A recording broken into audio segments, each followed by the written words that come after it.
আপনার কি জানা আছে আপনার জাতীয় পরিচয়পত্র বা এনআইডি কার্ড ব্যবহার করে কয়টি সিম নিবন্ধিত রয়েছে?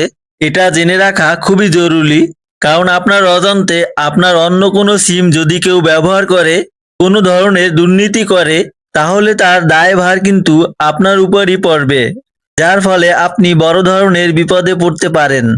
এটা চেক করার জন্য ফোন থেকে ডায়াল করুন *16001#। এবার সেন্ড বাটনে ক্লিক করুন। তাহলেই নতুন একটা ডায়লগ আসবে যে আপনার এনআইডি কার্ডের লাস্ট 4টা সংখ্যা এখানে দিন এবং সেন্ড করে দিন।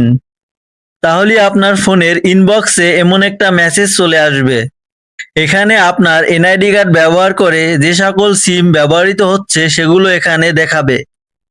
আপনি যদি এখানে কোনো অপরিচিত নাম্বার দেখেন, তাহলে ওই কোম্পানি বা ওয়ান-টু-ওয়ানে কথা বলে সিমটি বন্ধ করে দিন। আপনি ও আপনার পরিবার সর্বদা বিপদ মুক্ত থাকুন। আল্লাহ হাফেজ।